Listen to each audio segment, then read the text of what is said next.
Good morning, ladies and gentlemen.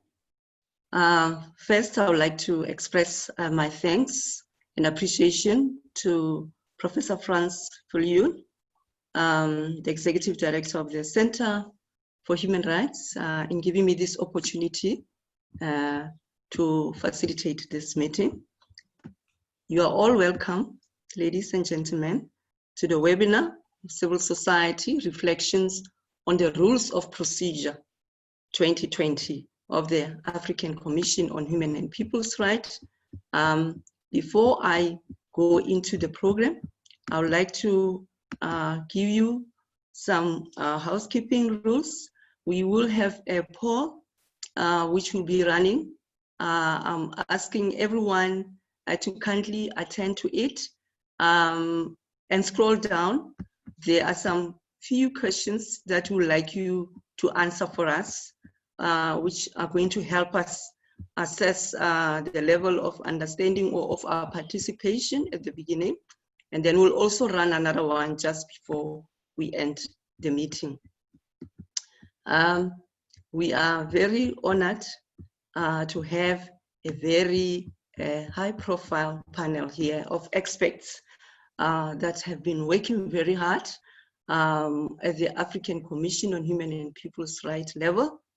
And they are here to give the results of the hard work that we've been engaging at the African Commission that led to the development of the Commission's Rules of Procedure of 2020. The Rules of Procedure should not be seen as an intimidating subject, because the work of this mechanism comes out of the fruits of the efforts of civil society. And ordinary activists have been playing a vital role to ensure that we have accountable processes, we have accessible mechanism, even if it's far away from our reach. So we will be having a very interactive session, and I'll introduce our panels. We have Dr. Japeth Biegon. He's from Amnesty International. He's going to be giving us a brief background on the rules of procedure of the African Commission, where they come from, what does it mean, and how we can play a role after learning. And then also we'll have Mr. Gaye, Sowe, who's the Executive Director of the Institute for Human Rights Democracy in Africa. And then we'll have Sibongile Ndashe, who's also the Executive Director from Initiative for Strategic Litigation in Africa. She'll be looking at the implications for the independence of the Commission. And then also we have Dr. Frans Viljoen, the Center Executive Director, who lead us on Amicus, curiae, the relationship of the court, the relationship with the African Commission on Human and People's Rights, how civil society like herself can make use of these procedures. I will now, as I'm gonna be waiting for the results of the polls, which will help us to understand how people got into this process, how we learn about this webinar, and then many other aspects. There's actually two questions that we'd like you to respond to us. Now, I would like my panelists to introduce themselves. I'll give you under a minute. Don't exhaust your 1 minute. 1 minute is a long time. Just to let us know who you are, what you are doing, and then what we should expect from you today. Thank you.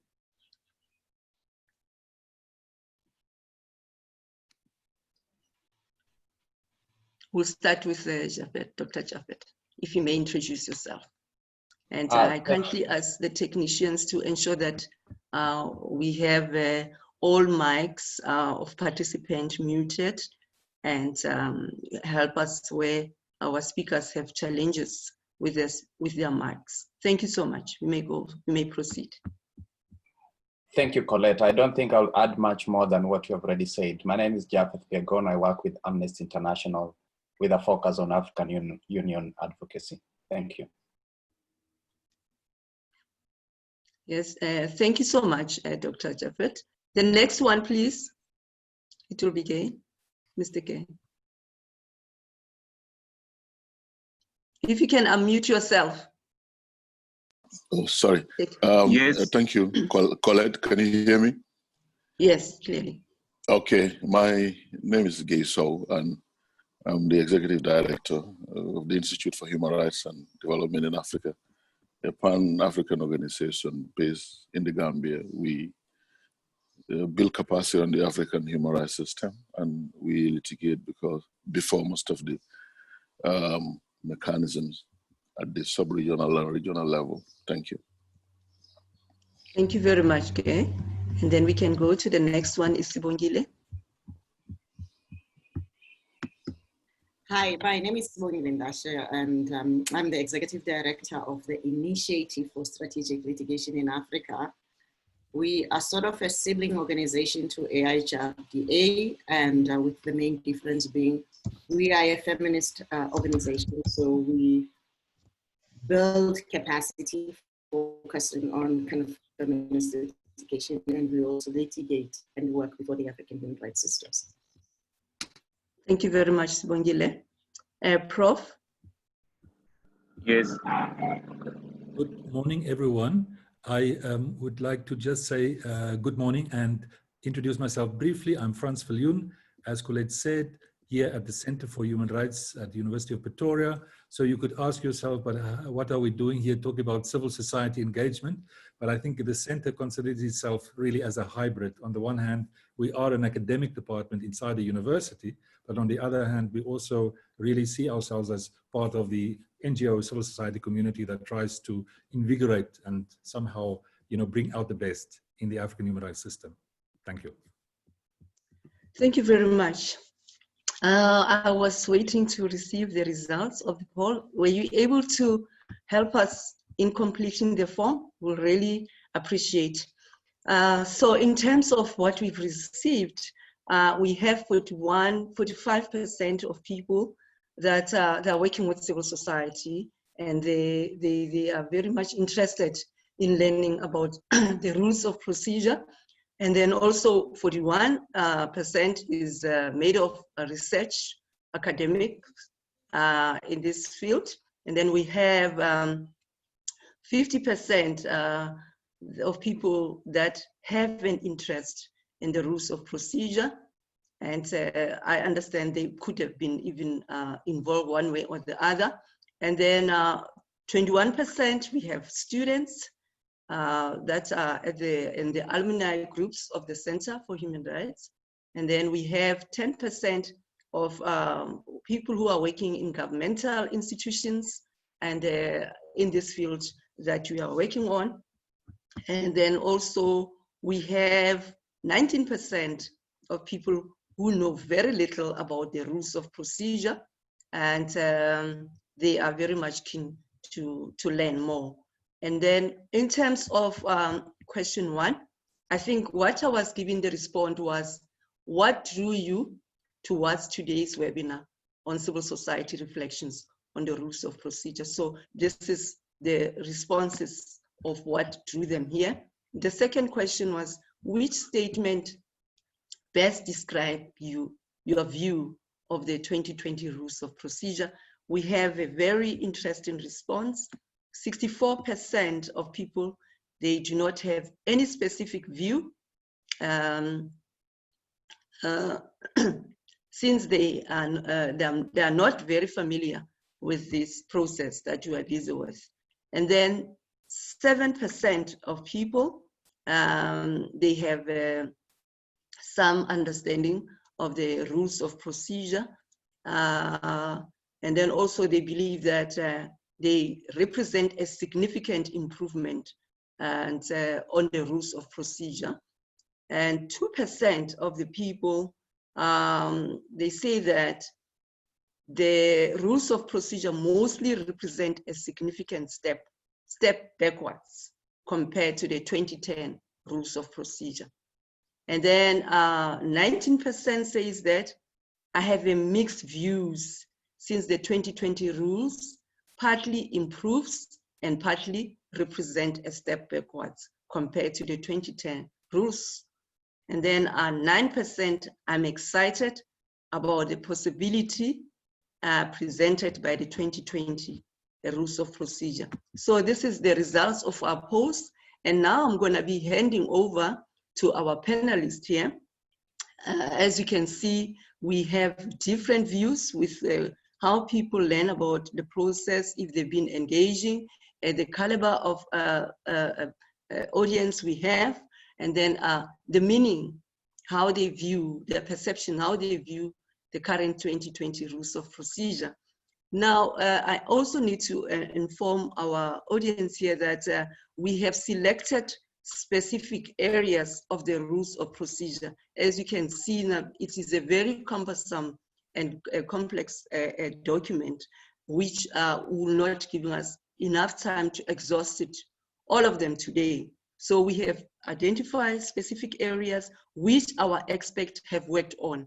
But if you have questions on other areas which we have not covered, we can find ways of responding to you. So without waste of time, I will now give over to Dr. Japeth to lead us, give us the background of the 2020 rules of procedure, how we arrived at this, what has happened, and what are the negative, positive challenges and opportunities that we can learn from your presentation. Over to you, Doctor. Thank you. Thank you, Corlett.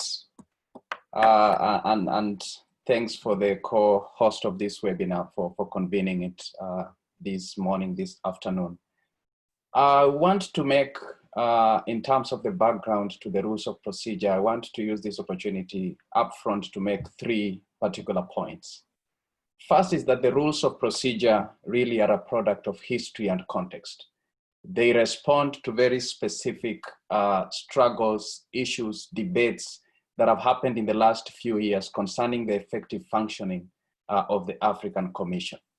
And I think for us, civil society, academia that work with the African Commission on Human and People's Rights, we have to take this context into account when deploying the rules of procedure and when interacting with the African Commission. We know, for instance, as the speakers that will be coming before me know and will be speaking about, there are now provisions concerning the independence and code of conduct of the African Commission, which arise, for instance, from the 2018 decision of the Executive Council to ordering and requesting the African Commission to change its rules of procedure, to change the manner in which it grants observer status to non-governmental organizations, and a host of other directions and orders that the Executive Council gave to the African Commission. And this, in the broader discussions that have taken place since 2018, they reflect a political backlash against a more independent, a more robust African Commission. And you have to see some of the provisions in the rules of procedure in this specific light. We have, for instance, provisions on recusal of members of the African Commission, which arise from Egypt's application for a member of the African Commission to recuse himself from considering communications against Egypt. So these rules of procedure, as we embark on looking into them and what they mean for civil society, we must place them against the backdrop of the struggles, the debates, the history that have taken place in the last few years and leading to their adoption and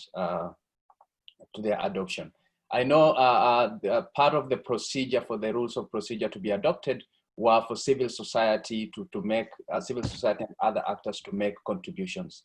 Certain civil society organizations did make their input and contributions. And one of the functions of this webinar today is to reflect on whether those contributions are being reflected effectively in the rules of procedure. The second point that I would like to make upfront is that the 20 rules of procedure, as the poll has shown, there are mixed views about whether they are a step forward or a step backward. In my opinion, I think there are a vast improvement from the 2010 rules of procedure, but there are also significant steps backward that the Commission has taken, particularly, and I think Professor Frans will be speaking about this, concerning its relationship with the court. And therefore, what this tells us is that the rules of procedure are really a work in progress, and it lies upon us and other stakeholders to continue pushing the boundaries, to continue pushing and advocating for the legal reform of both the framework, the legal framework that underpins the work of the Commission, but also its practice. And this leads me to my third point that I wanted to make upfront, that the rules of procedure are only as good as their implementation. It is the practice of the day-to-day running of the African Commission and its sessions and its practices that really brings the rules of procedure into life. We know from experience, from the implementation of the 2010 rules of procedure, that some rules can lie idle for years without being invoked by the African Commission. Consider, for example, Rule 112 on compliance and follow-up that was contained in the 2010 rules of procedure. For the last 10 years, it is in very few moments that Rule 112 has been invoked. Yet when the 2010 rules of procedure were adopted, all of us in the civil society were really excited because for the first time, the Commission had laid out a process, a robust one, for following up the implementations of its decisions. But what happened in practice? The Commission did not invoke this procedure. In only a few ad hoc cases concerning, for instance, the Ndashe decision, did we see a report, an implementation hearing taking place. But this is also even related to the activism of the civil society that were engaged in that case, and not the proactive actions of the Commission itself. What does this tell us as civil society for Rule 2020, for the new rules of procedure? Is that we must continue pushing the African Commission to implement the rules of procedure in practice, especially those rules of procedure that are a step forward in terms of making it an effective organization. Otherwise, the rules in themselves will not lead to a more effective, a more efficient Commission that we imagine that the Commission should be. I want also now in the next part of my discussion to focus really on specific provisions of the rules of procedure. And I want to start on the questions about sessions of the African Commission. We know from Rule 28 of the new rules of procedure that one of the things that the Commission has now clarified that is going to hold 4 ordinary sessions during a year. Up to now, the Commission has been holding only 2 ordinary sessions. But here there is a question of semantics that arises because the Commission now says it's going to hold 4 ordinary sessions, but only 2 of those will be open to the public. So essentially what the Commission has done is to turn its predictable, its extraordinary session that it's been holding since 2008 into ordinary sessions. This, in one sense, really clarifies and makes the definition of an extraordinary session to gain its original meaning. The original meaning of the extraordinary session was that it will be called when there is really an extraordinary event that requires the action of the African Commission. And it did call for such extraordinary sessions, for instance, during the Sani Abacha 1995 debacle in Nigeria. An extraordinary session was held in Kampala in that context. But then from 2008, the African Commission started holding extraordinary sessions for the purposes of clearing the backlog of communications that it had within its docket. The result is that extraordinary sessions started to become predictable, started to become more regular, such that since 2008, we have known that in March, the Commission will hold an extraordinary session, and in June, it will hold another extraordinary session. That was not really the original meaning of an extraordinary session. So right now, the Commission has returned to the original meaning of an extraordinary session, but it has also created another confusion. It calls now all the sessions as ordinary sessions, but only 2 of those will be open to the public. Of course, I think the most important issue is not whether the name that is given to a session, whether it's ordinary or extraordinary. I think the most important issue that we as civil society should focus on is whether really during these sessions, They are accessible to all actors that are required to participate. But more importantly, that the commission is effective in time management, is effective in delivering on the core mandate during these sessions.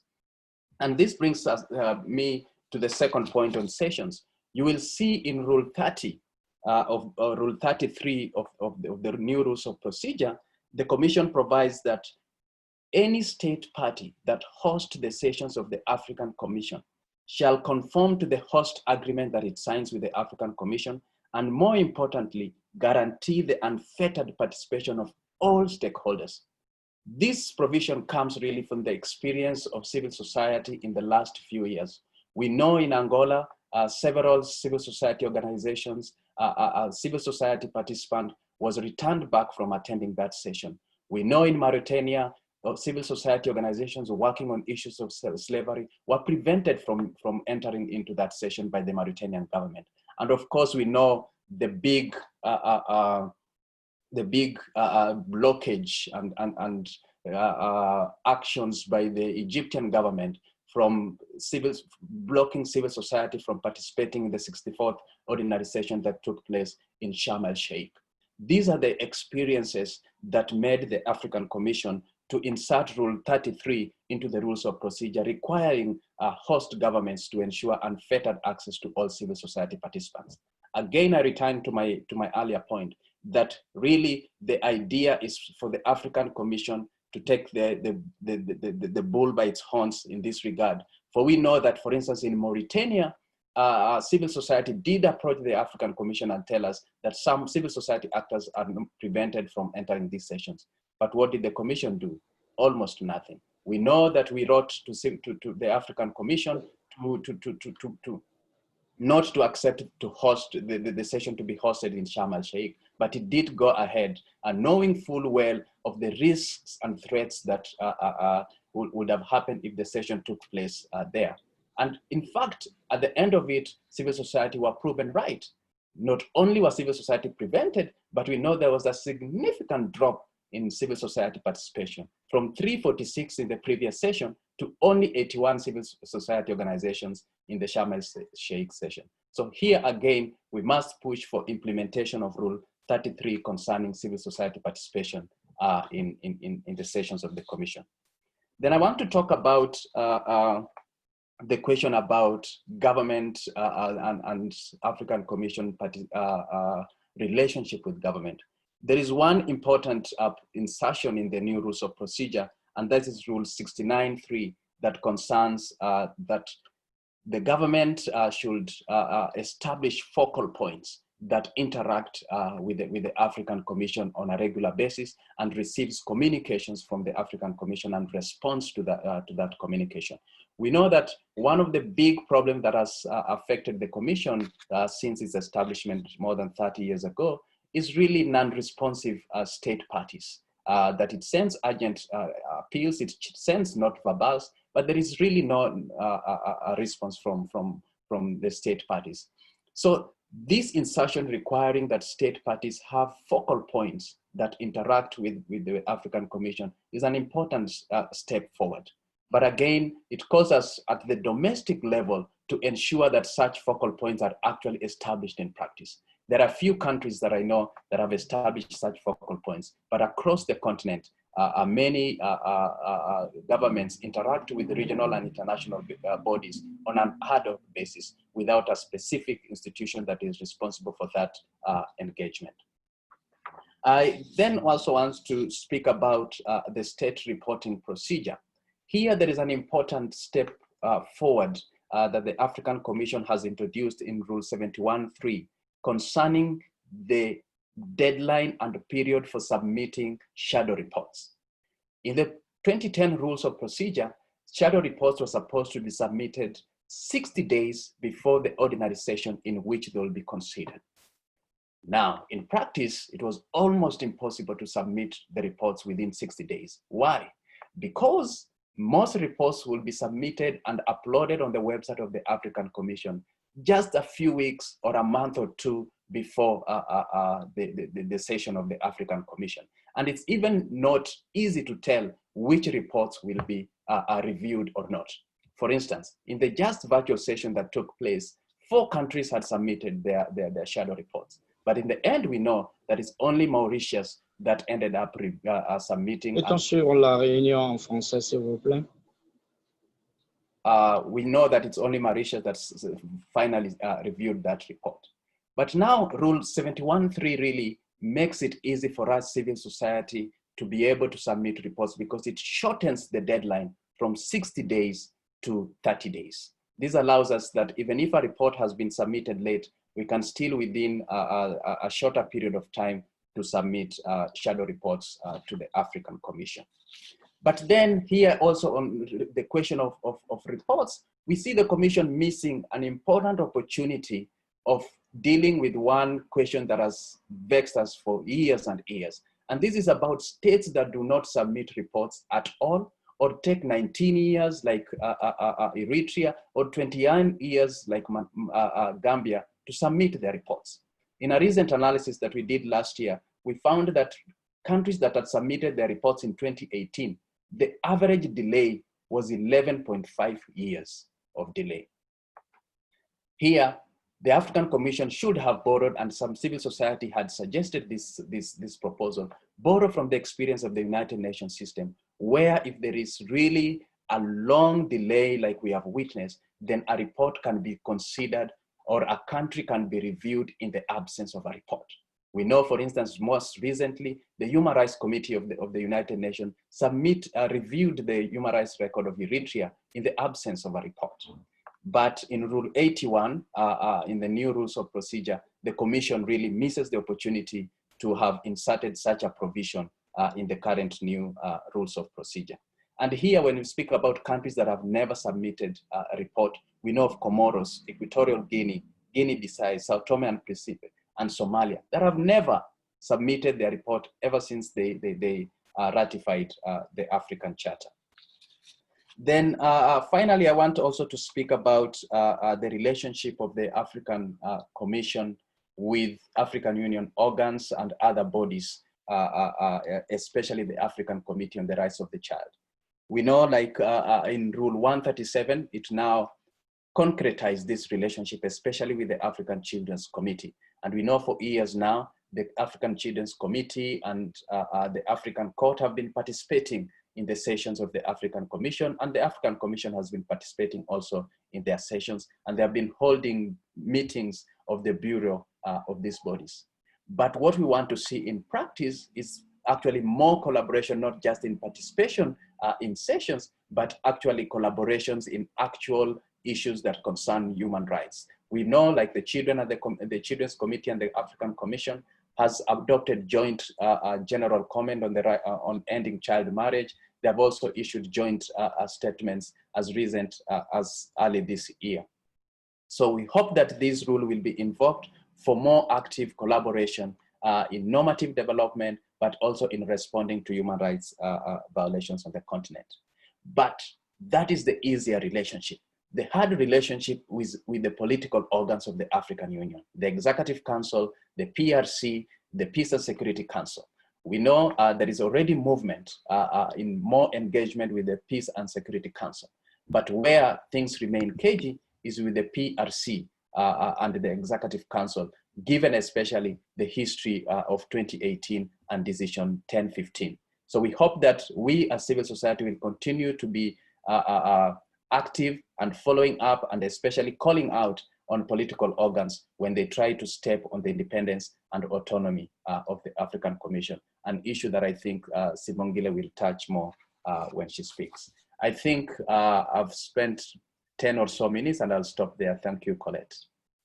Thank you very much. I think you even took a bit of time. I was, for some reason, cut out of the network. I thought I'm going to lose everything. Thank you so much for that background. And I know that these proceedings are recorded for those that can listen to a very rich information you shared with us. Colleagues and visitors here, the processes at the African Commission are very vital for the work that we do in our countries to change the situation of human rights. So the African Commission is an African system that is available to all of us. And the developments that are taking place, it is through the expertise and the engagement, the consistent engagement that has brought out to some of the positive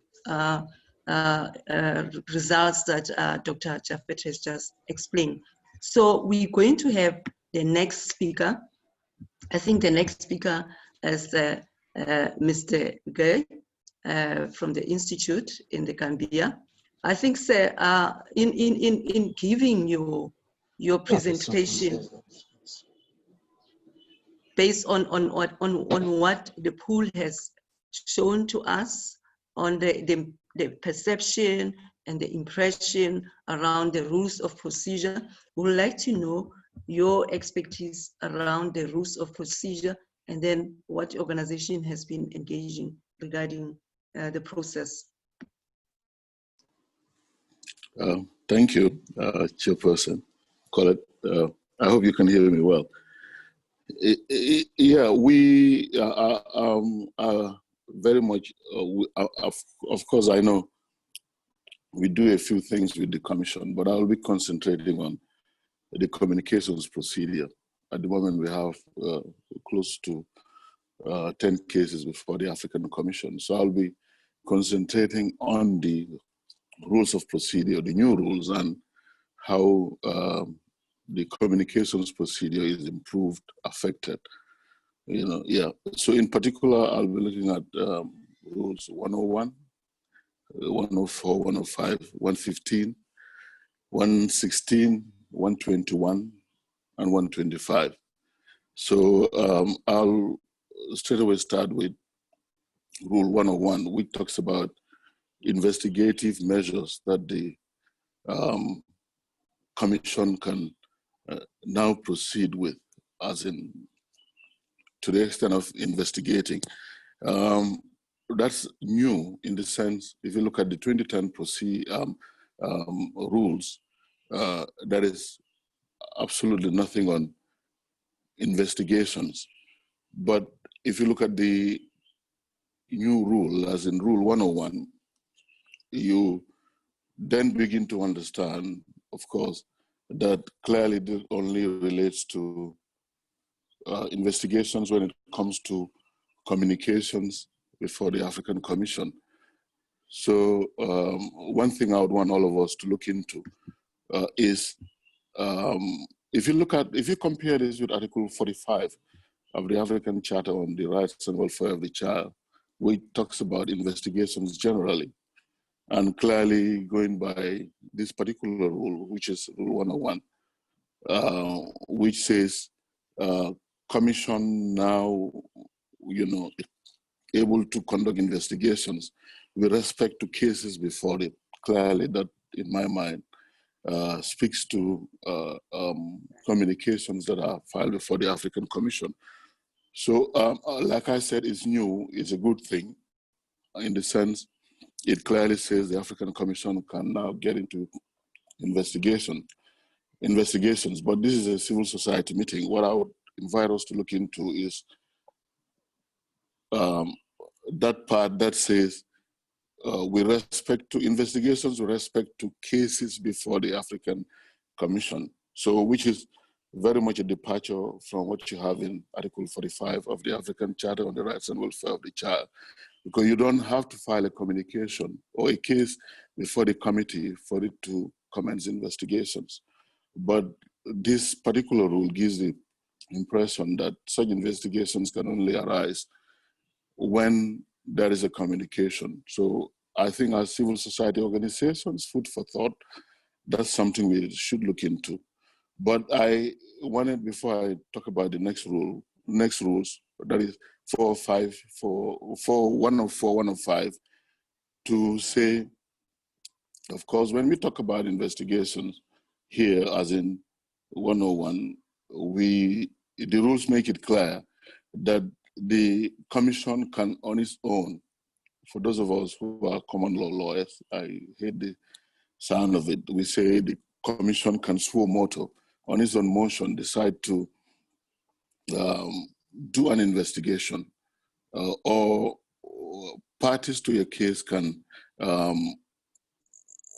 make a request to the African Commission to do an investigation with respect to cases that are before it. And one other thing I also needed to point out with respect to 101, the Commission can do the investigation on its own, other than the Commission as a body doing it. It can assign one of its members to do the investigation. Other than members of the African Commission, the new rule also says the Commission can assign somebody else, as in someone other than a member of the Commission, to carry out such investigations.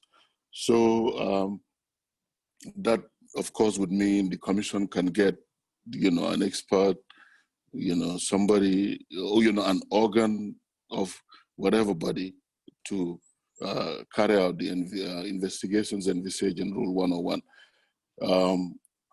As CSOs, like I said, one thing I would want us to have in mind when we say investigations, does it have to be restricted just to communications for the African Commission? And again, like I said, with respect to the, it being possible for a member of the Commission or a body or another person so named by the Commission to carry investigations. I would want us to look into that and whether we believe that is in the best interest of CSOs. For me, one thing that stands out, this is new in the sense it wasn't in the previous rules. How do we make use of that particular new provision as CSOs? I would really want us to take a look at that. I think it's extremely important, as in when we say investigations is about hearing from witnesses, hearing from experts, etc. So I would like, as CSOs, for us to examine how we can give effect to that particular provision. One other thing I would also want to talk about when it comes to the communications procedure. Please, if you look at the charter, we know it provides for communications filed by states, and the communications filed by individuals, which is what we have in mind every time we talk about Article 55 of the African Charter. So I'm going to concentrate a lot more on what we can do as CSOs.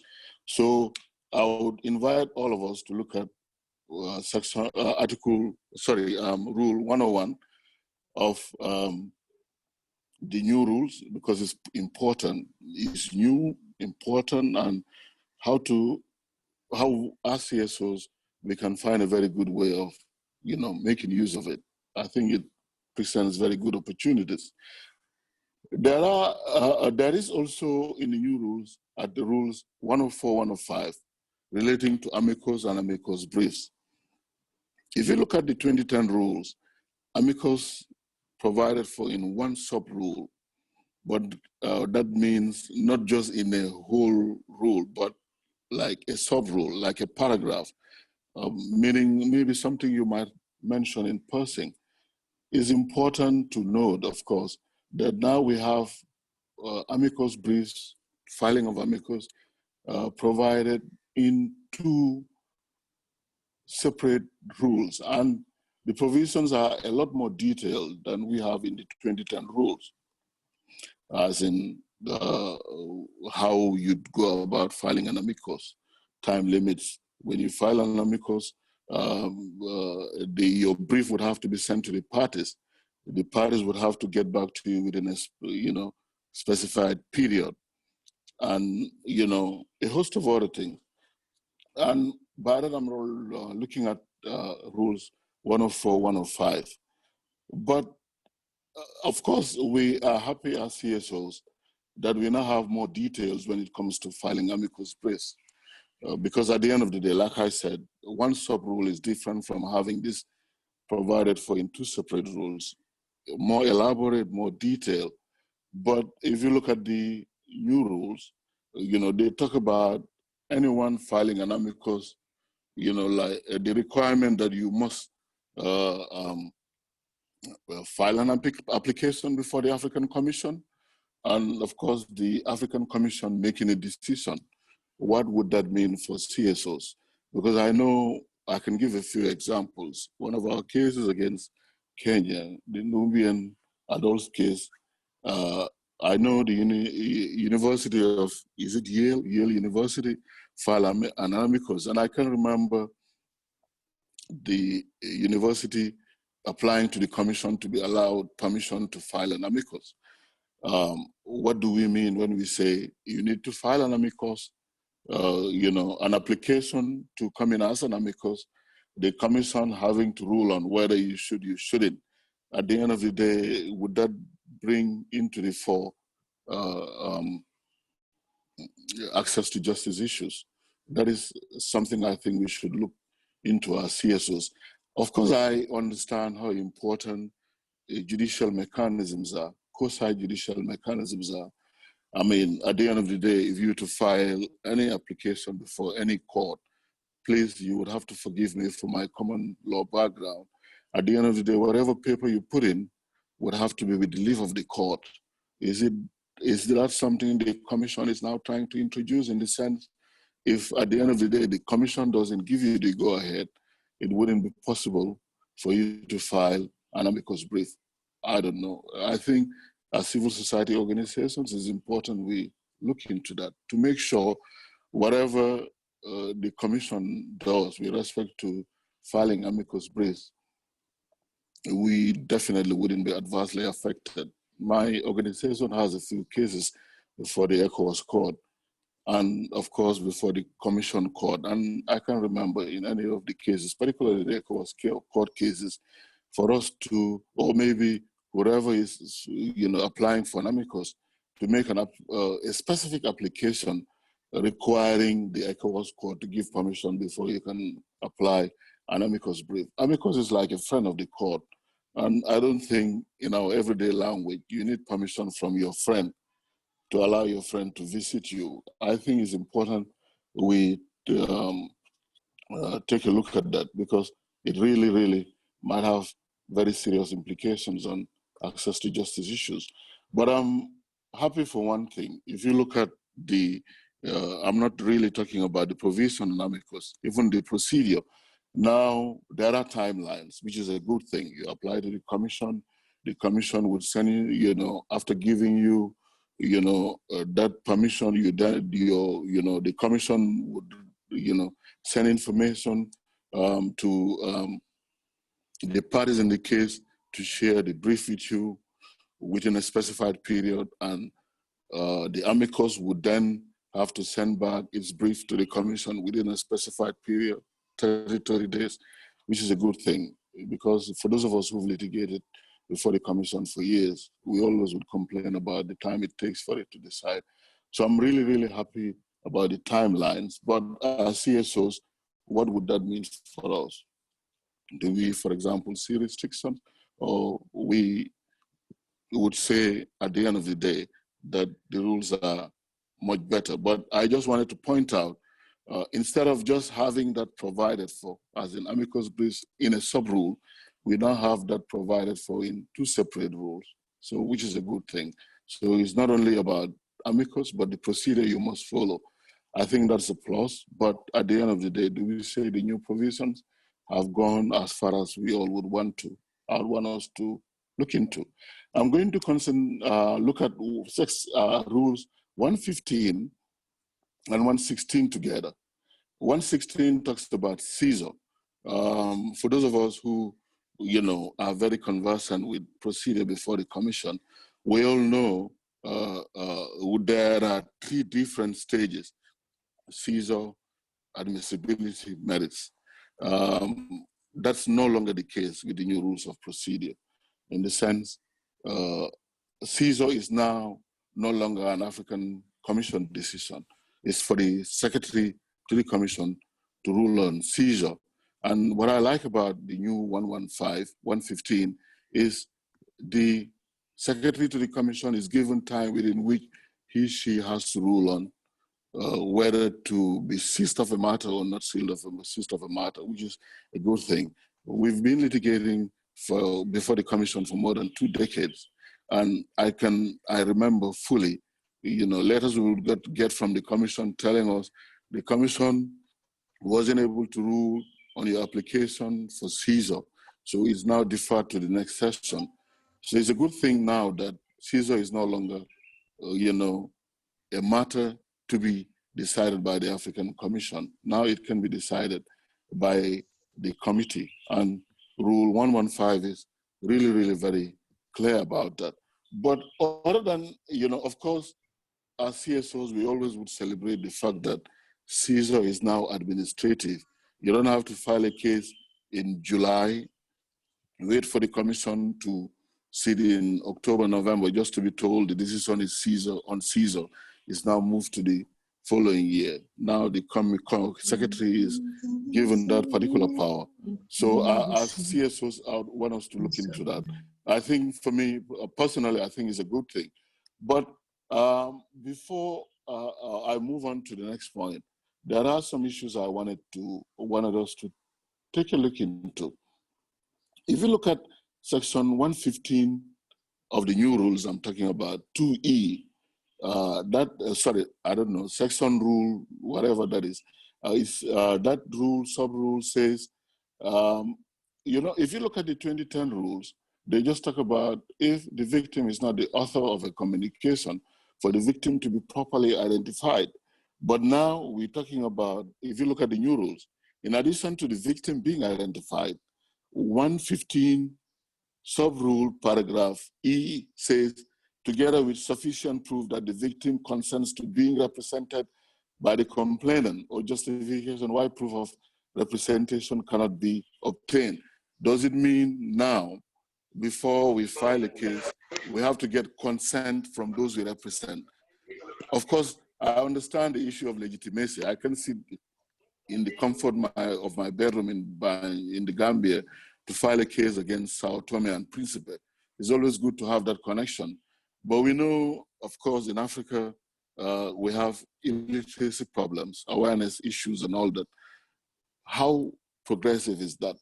Do we always have to get consent from the people we represent before we file a case on their behalf? If you look at the jurisprudence of the African Commission, you will see so many of the progressive cases were decided by people who necessarily did not have to go around looking for consent from those they represent. What comes to mind in my view is the Purohit case. Purohit, when it comes to mental health, is referred to internationally. So what does it mean for the commission to now say, before you can file CSER, before you can prosecute a case on somebody else's behalf, you need, in essence, saying you need to get permission or whatever that, of course, I know the exception you find in the same rule, that is Rule 115, but at the end of the day, would that not bring issues relating to access to justice? We're talking about a continent where majority of the people are illiterate. The African Commission has been based in the Gambia going back more than 2 decades. Ordinarily, lawyers have no idea. I'm not even talking about the ordinary person. Lawyers have no idea. Lawyers in this country, which is less than 2 million people, or about 2 million people, have no idea how the commission works. Would it be proper, for example, to require, express consent, documentation, etc.? I know the commission has always been commended for having very progressive rules when it comes to, in Latin, what we call local standing. I mean, is that going away? Is that disappearing gradually? I mean, at the end of the day, as CSOs, I think it's important we look into that. Like I said, I know there are exceptions. If it is not possible for you to get that consent, it is for you to make sure that it's made clear to the African Commission. But like I said, it is important as CSOs we explore the advantages, disadvantages of this particular rule. One other thing I noted, which is of course commendable, is the fact that when you file your CSER letter, you don't have to make submissions on exhaustion of local remedies, as in what you have done to make sure local remedies are exhausted. If you look at the old rules, that is provided for. So you don't just jump into making submissions on exhaustion. So I think that is a good thing. And one other thing I also noted is if you look at particularly Rule 115.10, the Commission is allowed to review decisions, as in when the Secretary makes a decision on seizure, the Commission is allowed to look into cases that were rejected. What does that mean? What is that telling us? Does it mean if the committee, or if the Secretary makes a decision on seizure, the Commission can overrule, etc.? I think it's important we take a look at that. Let's not get too carried away. Let's be very careful as to what we say is progressive, isn't progressive. There are a few other things I have with respect to the new rules, as in the new rule on seizure 115. But at least I'm happy for one thing: seizure is no longer a Commission decision, as in the Commission sitting for you to be written to, just to be told the Commission couldn't consider your submissions on seizure. It deferred to the next session. I'm happy to say now the Secretary can make that decision. And I'm also happy to say it is very important now that the Secretary does not have all the time. The rules clearly say the Secretary must take a decision within 60 days. 115, I would want us to take a look at it. I also very quickly wanted to talk about 116, which is new. In the sense, now you don't have to submit on seizure, submit on admissibility, and submit separately on the merits. So like now, at the time you submit your arguments on admissibility, that's the same time you submit your decision on the merits. So that helps in saving time, in the sense you no longer have to make separate submissions on admissibility and the merits.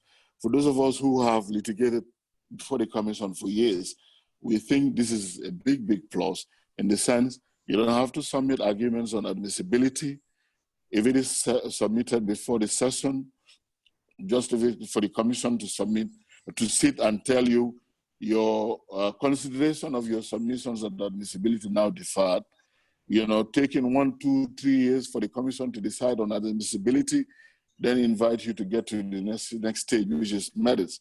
I'm happy to say now, just like you have before the court, just like you have before the Committee of Experts on the Rights and Welfare of the Child, now those processes are no longer separated. At the time you submit your arguments on admissibility, at the same time you can submit your submissions on the merits. I think that is really, really brilliant, because it can help in saving time. Of course, is it possible to summarize? Is it possible to summarize? I'll do that in a minute or so. I have so much to talk about when it comes to merits admissibility treated now as a whole, instead of having them separated. One other new thing is Rule 121, reparations and costs. So which means now as CSOs, when we submit to the African Commission, we don't have to make extensive arguments on reparations and costs. In the sense, the Commission can now invite us to make oral submissions, written submissions on reparations and costs. I think this is commendable. We see this in our cases before the court. We have a few cases before the court at the moment, and I know in one of them, the court had to write to us to request us to submit arguments on admissibility.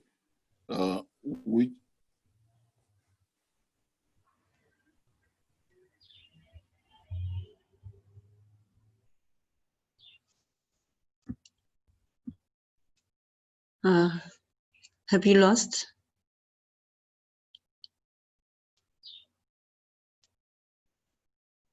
Have you lost our presenter? I think we can go on. I think he had covered quite a lot. There's quite a lot of implications, and I think when he comes back, we'll give him an opportunity from as the floor asks questions. I'll go straight to Sibongile.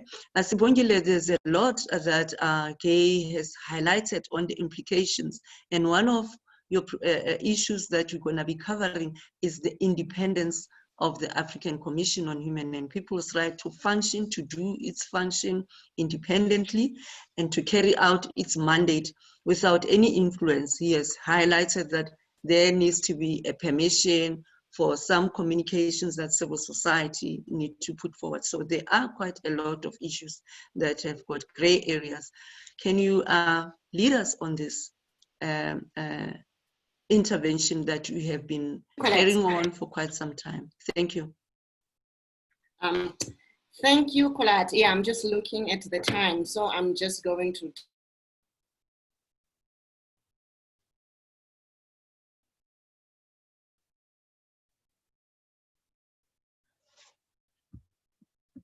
Are we losing Sibongile again? Okay. Can you hear me? Yes. Yeah, this is fantastic. Sibongile Ndashe, the Executive Director of Initiative for ISLA. The full name you can say it, yes. Fantastic. So thank you, Corlett.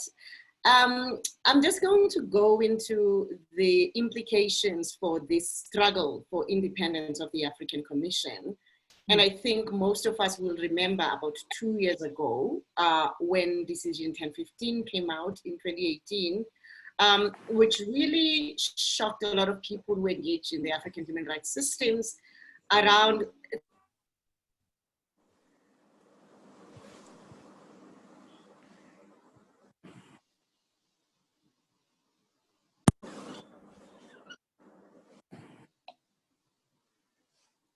Okay, we are also having a battle with Sibongile for this.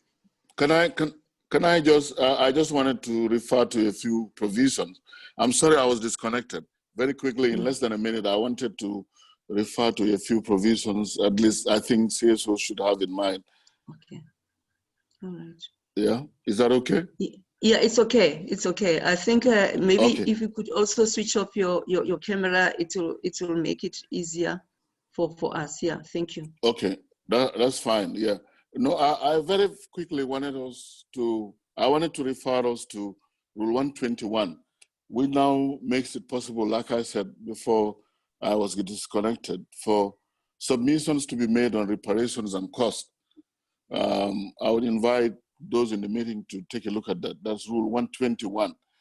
And I also wanted to emphasize Rule 125 when it comes to following up on the Commission's decisions. In particular, I would want us to look at 125.2, which says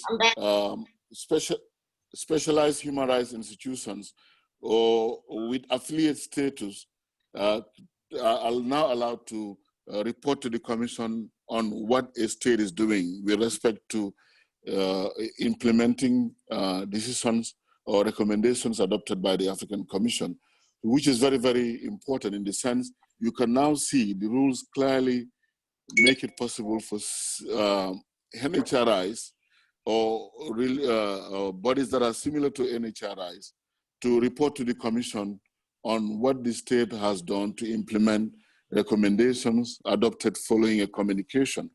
And I also, in particular, would want to refer us to 125.7, which clearly says, during ordinary sessions, the Commission is now obligated to report on implementation of its decisions, which is, for me, very, very important, like 125.7. Yeah. And I also would say, I think if we could just pack it a bit, okay, we ran out of time. I really want you to use the opportunity when people ask questions to cover up some of those areas so that we give Sibongile time and Prof. They still have to make a presentation. Thank you so much. I'm going to come back to you.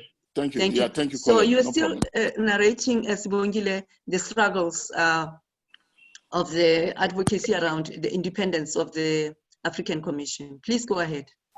Sorry about that. Josie, internet connection just went. Yeah.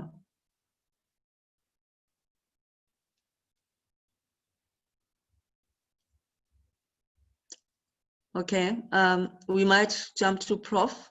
unfortunately, Sibongile is also been having problems, same problems that I have. We don't know what's going on today. Prof, will it be okay if we come to you now, and then we can just see how we switch each one back on track? I think that's fine. That's fine. Thank you very much and welcome again. I think we see old friends and acquaintances, not to single anyone out, but I see from the Ministry of Justice in Malawi, also our friend Mr. Pachero. Anyway, so I was also going to talk briefly about the Amicus Curiae. I think Gaye has covered that to a great extent. Let me be very brief and just emphasizing that the Commission now deals in great detail. Previously in Rule 9916, there was one line around amicus briefs. It's much more elaborate now. The Commission also distinguishes between amicus briefs, which are essentially non-parties to a case, so it would be non-respondent, non-applicants, who will bring some form of assistance on determining the law and the facts in the case. The Commission also provides for third parties with a direct interest. So amicus curiae are really third parties without, if you like, a horse in the race, whereas there is also provision now for third-party interventions by those with a direct interest. Briefly, then, I think one of the reasons why it is a very good thing that we have amicus briefs also on the facts is because in our system, the commissioners obviously recuse themselves from cases in which their particular state is represented. So it could always be very good in those cases, among others, for amicus briefs to come in to also assist on matters of factual nature related to that particular case. I think it is interesting to note that we essentially have two routes for the amicus briefs. On the one hand, the Commission actually now can initiate that. The Commission can approach any entity to request essentially an amicus brief on the basis set out. But on the other hand, any entity can apply for being granted the competence to bring an amicus brief. And what one has to do is to show why you would be able to assist the Commission in terms of the factual and legal determination. So the Commission has an option, as Gaye showed, there's a discretion, it may grant, but at least the Commission must give reasons for a refusal of an amicus application. And the amicus application can come at any time after the respondent had been asked to submit its first set of briefs, papers.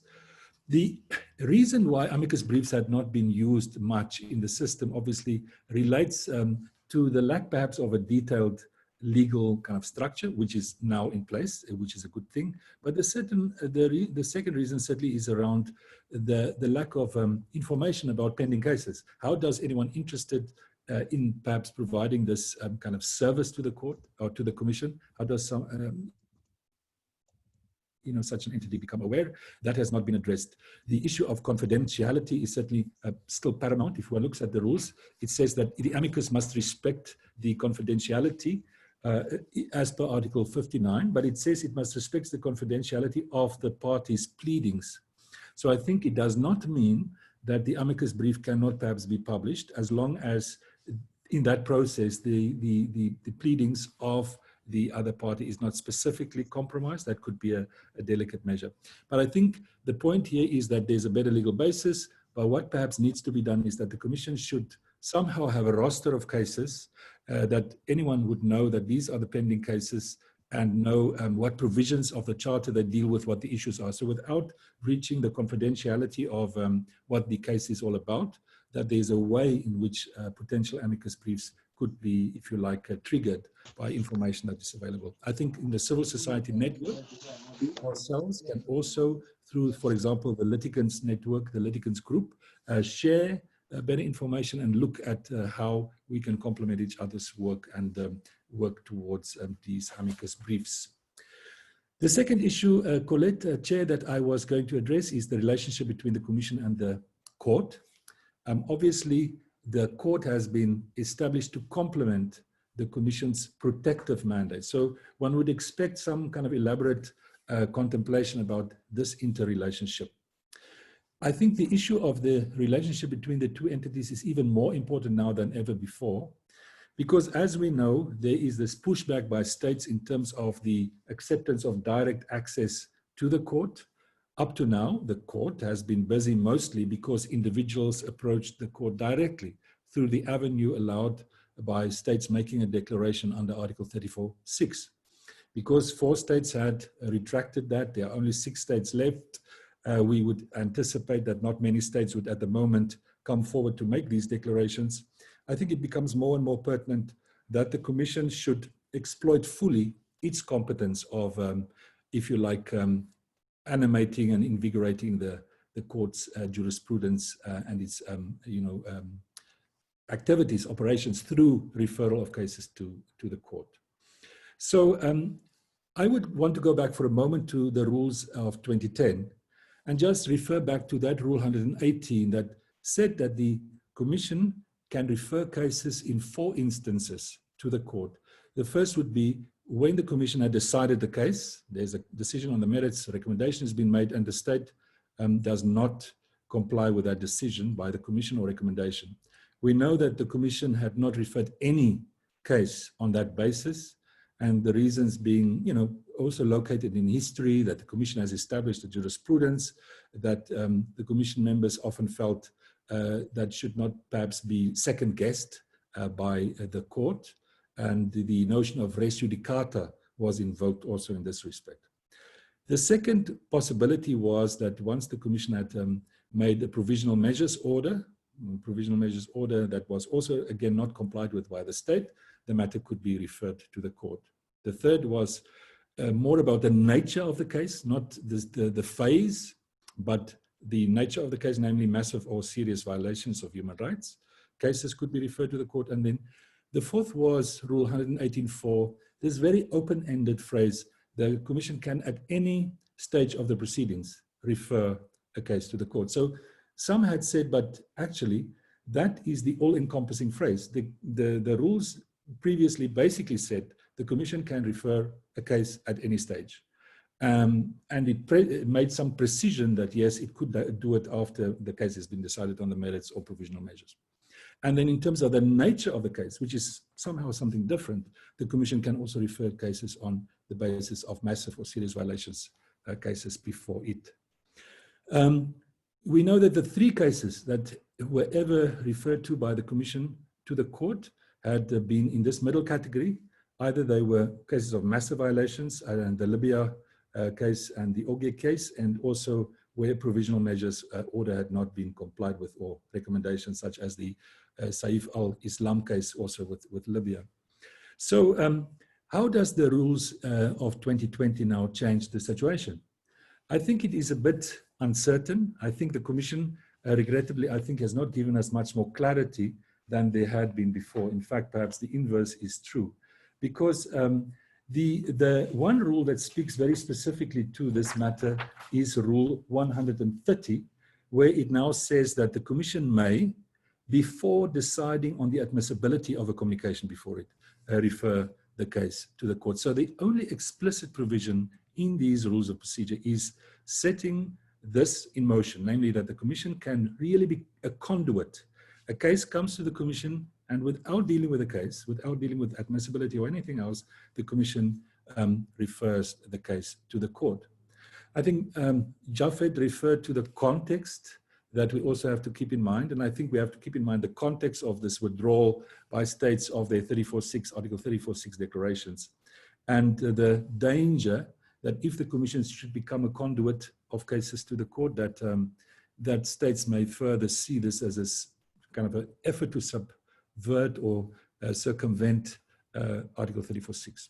So the issue for me here is that the Commission should have explained or should have given some more principled grounds or criteria upon which the Commission would be then referring cases, if you like, immediately to the court and not deal with those cases. For me, one of the main reasons why the Commission would do that is if there would be very little prospect of the state actually ever complying with the Commission's recommendation. Because, I mean, the difference between the Commission and the court, I suppose, that's debatable, is that the court's decisions are unequivocally binding. So I think that is something that still needs to be done. The criteria for this kind of a direct referral to the court, the commission being a conduit, should be clarified. It should not become the rule, clearly, because then the distinction between Article 34.6 and these rules in the Commission's Rules of Procedure will be seen to be subverted or fall away.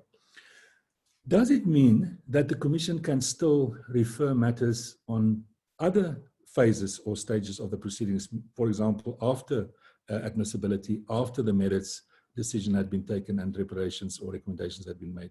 In my understanding, that must and would be the case. I think the ordinary principle of the complementary relationship between the Commission and the court would, in my view, speak to that kind of conclusion. And I think I'm reinforced in that also if I look at Rule 133, where it talks of the process of referral, that it says a referral can be under Article 5.1a of the Court Protocol, and it can be under Rule 130, which is the rule now that says the Commission can refer before deciding on the admissibility.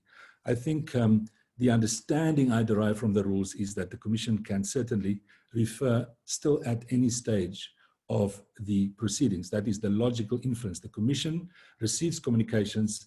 It has a complementary relationship with the court. Article 5.1a of the Court Protocol entitles the Commission to refer cases to the court. And in other words, I would say the detail of Rule 118, in a sense, remains at least implicitly intact. And the one issue that was, if you like, clarified in the rules is this of referral of cases that had not been dealt with in terms of their admissibility. So in conclusion from my side, just related to this, one of the reasons why the Commission perhaps had been reluctant on any ground to refer cases to the court had been perhaps the technical difficulties that were anticipated in actually litigating the case in front of the court. And in that respect, we also see a very welcome change. There was certainly some ambiguity about whether the original complainant, the applicant, if you like, before the Commission, the complainant bringing the case, would be able to be present and participate in the court proceedings. The rules, Rule 132 now, which initially said that the Commission can be represented before the court by a legal officer and a rapporteur from the Commission side, there is now an addition of the phrase and/or the Commission can be referred before the court also by experts who shall be designated or appointed by the Commission. So clearly, I think that would be that such a party that had brought the case can also be allowed to come and make presentations as part of the Commission's delegation before the court. And I think that is in line with Rule 29 of the court. Rule 29 of the court says that the court may allow the legal officers and or experts that the Commission shall designate. So I think there's a correlation here between the rules of the court and the Commission. And I understand that the court is also in the process of finalizing its rules, 2020 rules. So I think this will also be interesting to see, if there may be further changes in this regard. But I know we are running out of time, and I would hand back to Sibongile if we are able to establish contact with her. Thanks. Yeah, thank you so much, Prof. I won't summarize what you said. Sibongile, are you back? Yeah, I didn't realize we had no power, so I was talking to myself. So yeah, sorry about that mishap. So I'm just gonna go into it. The new rules of procedure, Teruna, you can put my video back on. My problem was power, not being power. Okay. All right, fine. So when we start with the new rules of procedure, good. It starts out by kind of reiterating the autonomy of the African Commission, because as we keep going to decision 1015, which is something that we can say the rules of procedure, even trying to respond to some of the things that came out of that decision. Commission, an organ of the African Union, which is something that was given a lot of meaning in Decision 1015, because how Decision 1015 went ahead about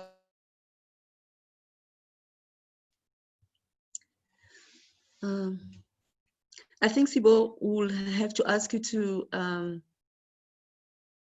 switch off your video. Maybe it will make matters better for us. I suggest that Sibongile video be stopped.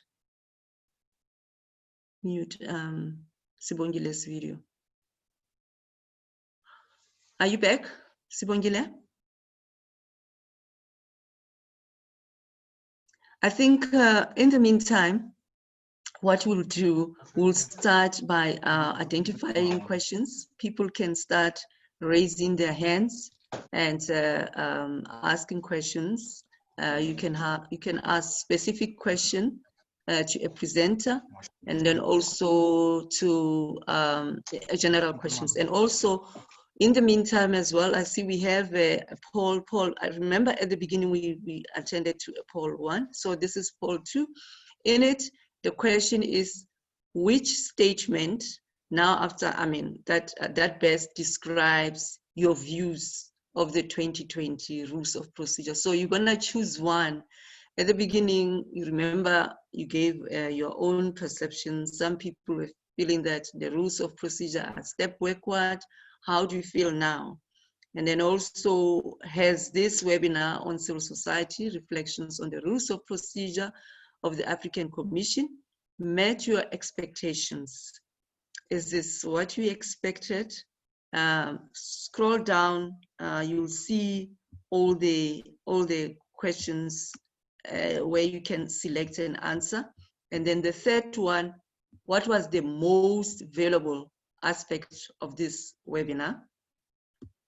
You can just choose all that apply. You don't need to choose one on this particular one. And then number 4, which statements best describes your views of the 2020 rules of procedure? It's also on the chart. And then here you just choose one answer. You just need one answer. And on number 3, please, as many as apply. And then number 2, we also need only one answer. And then number 1 as well, we also need just one answer. Is Sibongile back?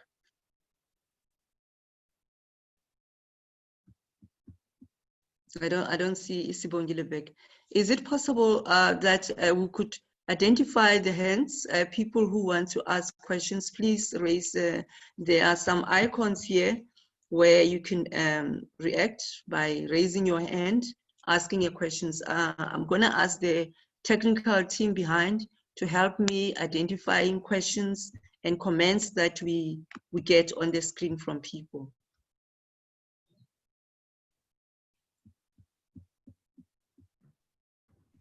Are there questions? Corlett, I think Sibongile, are you back? I see her on the screen. Yeah, I'll ask her. Sibongile, I see the hand of our registrar here. You are welcome, Dr. Robert Ino. I've identified his hand, and then so far it's his hand. You may go ahead, Dr. Ino, with your question.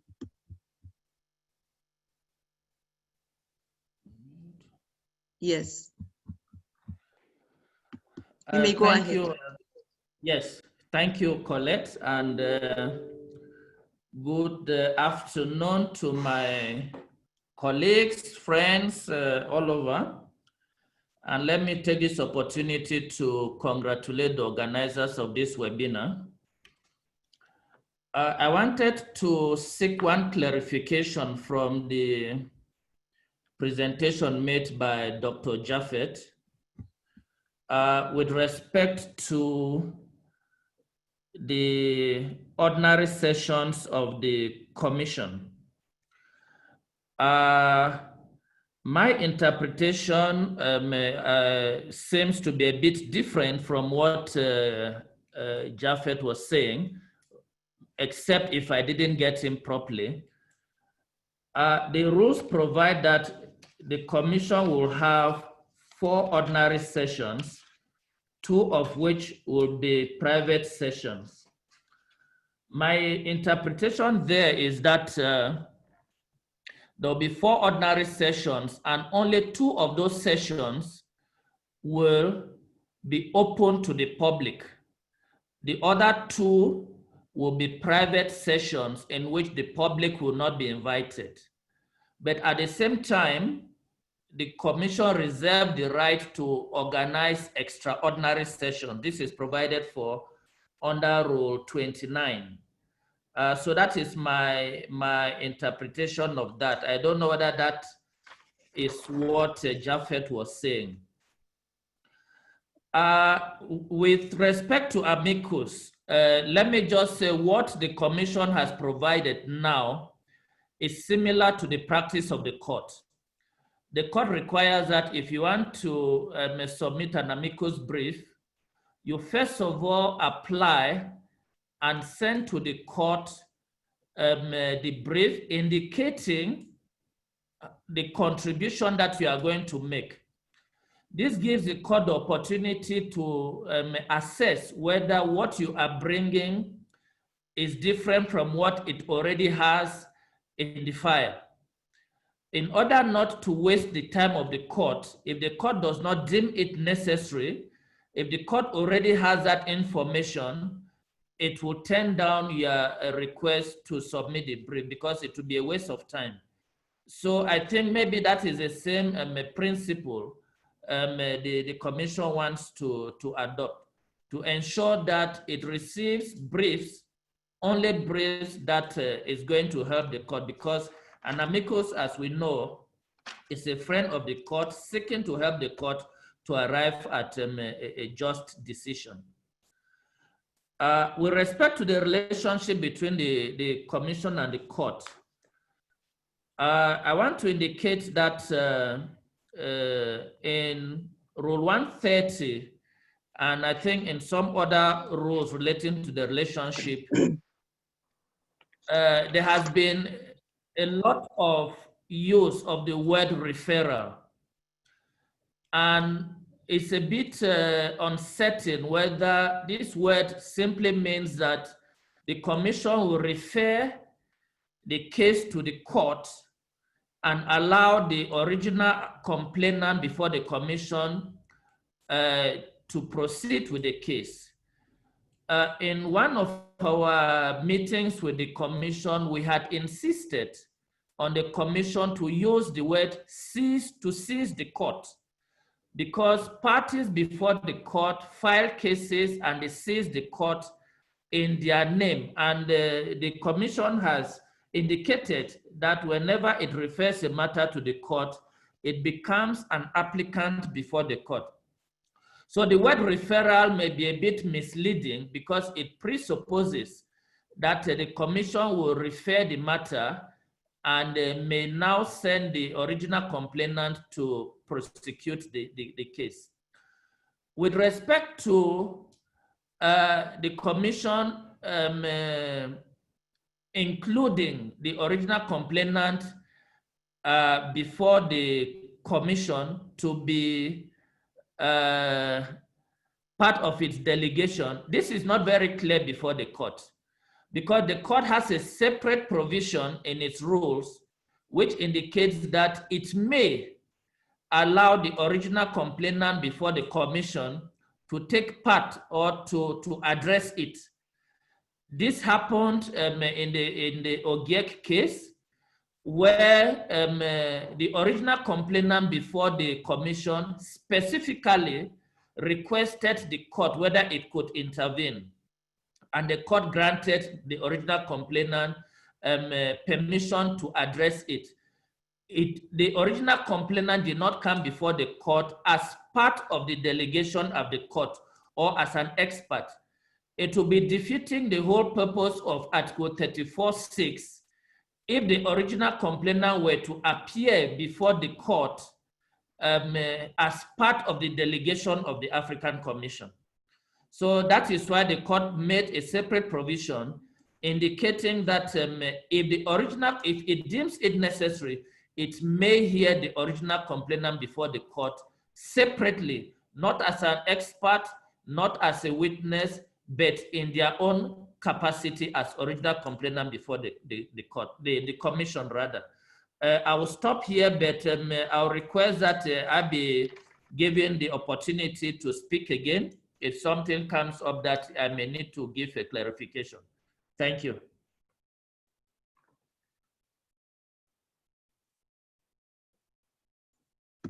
Thank you very much, Dr. Eno.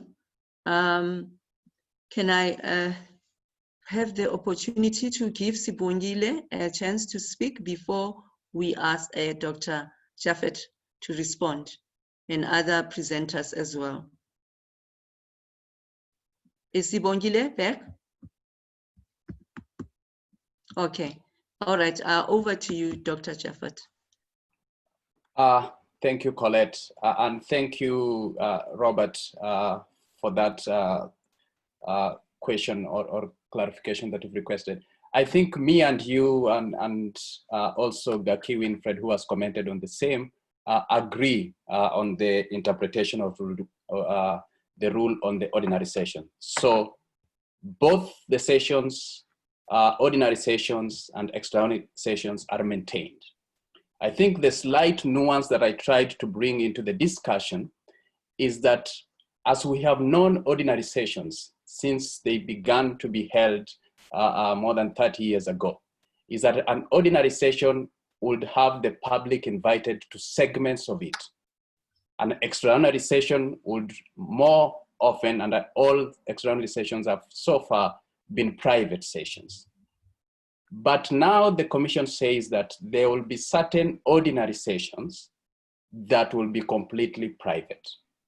I think that is the clarification that that is the nuance that I try to make, that in our mind, we have always known that in any ordinary session, the public will be invited. But now going forward, there will be certain ordinary sessions, 2 of them per year, where the public will not be invited.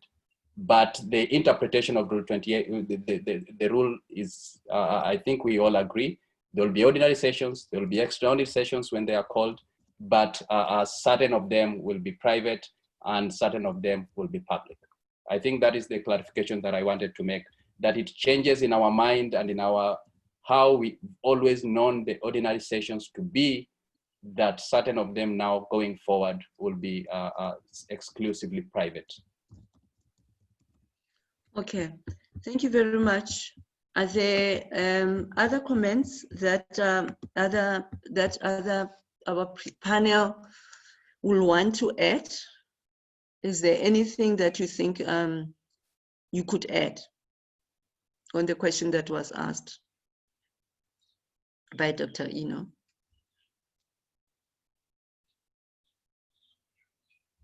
The panelists,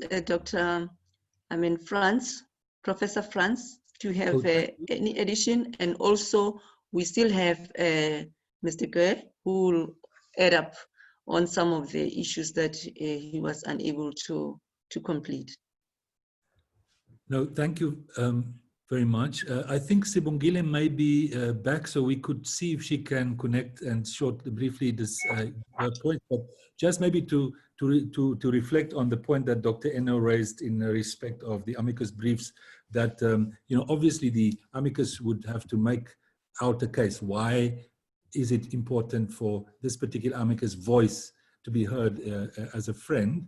And how does the amicus add to what is already before the court? But that's kind of a catch-22 sometimes, because the amicus may not have the full information about what is before the court, because the proceedings in essence are confidential.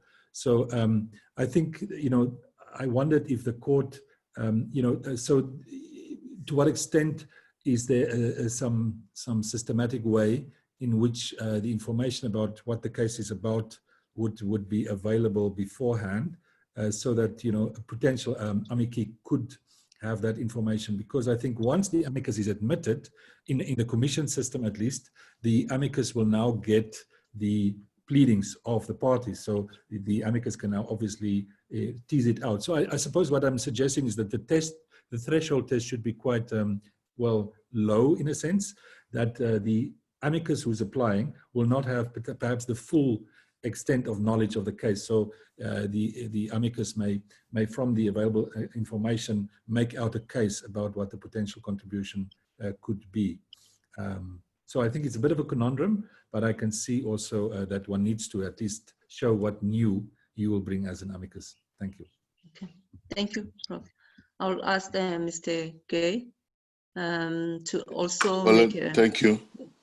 Thank you. Yeah, I would deviate a bit from that, because there are a few points I listed I really couldn't. I very quickly wanted also to refer to those who are in part of this meeting to Rule 116, as in now a distinction not being made between admissibility and the merits, as in you don't have to make a separate submission on the merits and a separate submission on admissibility, which I think is a good thing. And in particular, I'm also, I think I remember talking about very quickly on the rule now envisaged for NHRIs on following up on the Commission's recommendations. I think that is a good thing. And other than NHRIs not be giving a rule under the new, a rule under the new rules, we also have a provision which says at every African Commission session, there has to be discussions on implementation, which for those of us who litigate before the African Commission is extremely, extremely important. But for me, I think one thing that is short is, of course, the fact that there are no implementation hearings provided for in the new rules.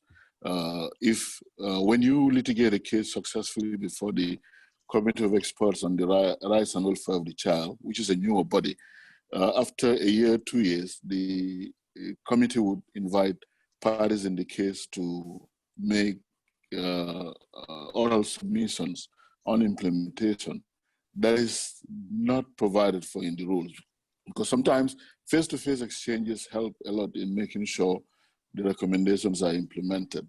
I don't know, but if you look at the new rules, they talk about the rapporteur for the case or a communication before the commission coming on with recommendations to the commission. Do we as CSOs interpret that as wide enough to include submissions, particularly on implementation? We don't know. It's for us CSOs to make very good use of that rule. But then other than that, if you look at specifically, I have in mind Article 89, 98.2, 90, 92, 94, 92, 98.2, Rule 100, Rule 100, 102.3, 103.7, 105, 110. Some of them new, some of them making improvements on the rule as they were. I think as CSOs, it's important we take a look at that. Let me just repeat. In particular, let's look at the new Rule 89, improvement, 98.2, 90, 92, 94, 98.2, Rule 100, Rule 103, 102.7, 105, and 19.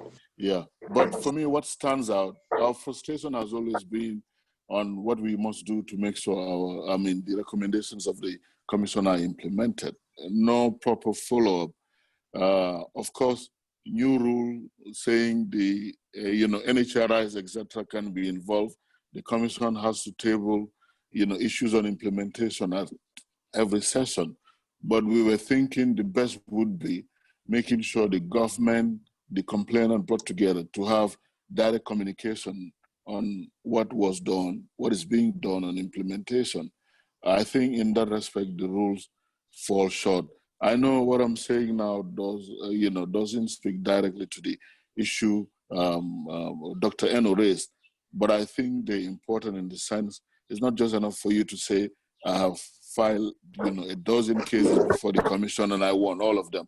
At the end of the day, you know, a lot of the cases boil down to bread and butter issues. At the end of the day, if good recommendations are made, never implemented, I think a lot of it will boil down to nothing. So these are things I just wanted to bring out. Yeah.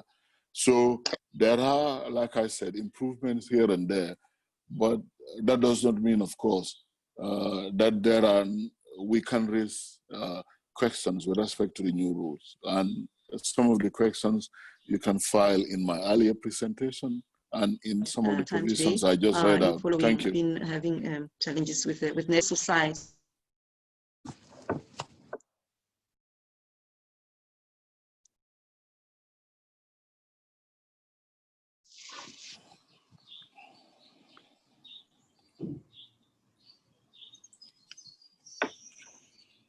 Sorry, Corlett, I think we've lost you.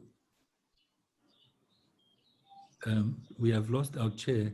So I'm just jumping in here to hear if Sibongile, can we try you, Sibongile? Are you there to make your intervention? I am here, but I'm just worried about kind of time. Should we, like, what's the best way to do this? I mean, I just wanted to comment a bit on the Amicus curiae thing.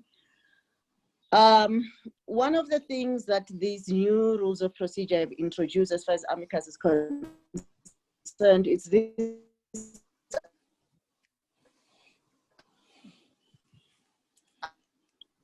idea of an uninterested, in order to be able to, you can't hear me, can you?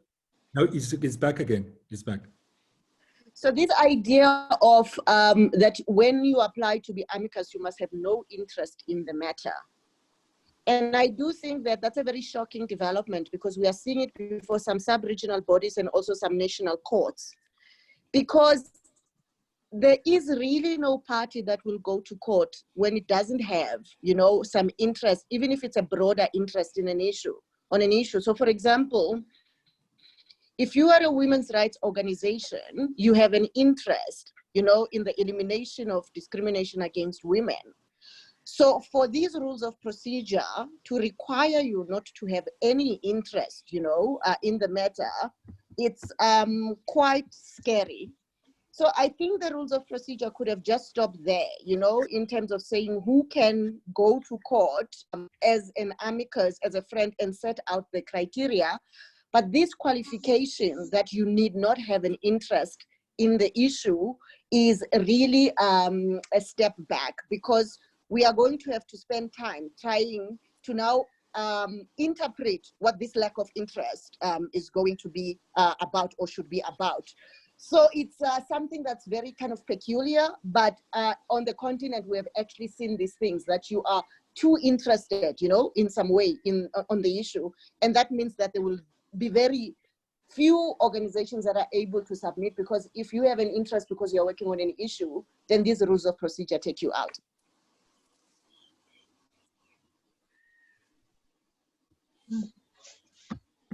So, I mean, I just need guidance on this issue around kind of independence, because I was also just going to suggest something, because I know that we are way out of time, that why don't we look at reconvening under the umbrella of the coalition on the independence of the African Commission, and then have a webinar that focuses on the question of independence, because there's quite a lot around the autonomy. The confusion still remains. The issue around the code of conduct of the commission, also the things around the developments on the sessions of the ACHPR, especially around the issue of who can host those meetings, and Rule 71 around the issue of observer status. But it's quite wonderful seeing the commission saying the legal basis, it's basically what we have set out, the protection from reprisals, the report of the commission. So there are quite a number of issues that I think it's something that maybe we'll need a little bit more time kind of going through around how the commission has tried to push back in the rules of procedure, but there are things that they have left unresolved. Okay. Thank you very much, Sibongile. It was quite challenging, but we just received the gist of the issues around the independence of the commission, because at the end of the day, they've got this broad mandate of promoting and protecting human rights and make decisions about the outcome of those statements they receive from complainants or from citizens and those with observer status. So it has been a rough journey. And as you say, that there are some gains and some that we have not seen the outcome, the ultimate outcome, where we actually want to drive, to see the Commission driving to. And I do agree with you that we might need another session again. There's a lot of information, the rules, there's a number of rules that Gaye mentioned. He mentioned Rule 89, 98, 2, 90, 92, and people would like to know exactly what he's talking about, how these rules impact on us, how does it affect our work as human rights defenders, and how does it make difference in the work that we are doing? Is it improving? Is it bringing more frustrations in what we are doing? Japeth did mention at the beginning that the history of this development of the rules of procedure of the Commission, they have a very disturbing background, and it can be seen as like a backslash on the independence of the Commission and how the Commission has been passing decisions that were not necessarily accepted or appreciated at the Executive Council of the African Union. So there's a lot of work that we still need, and then where we put the Commission in the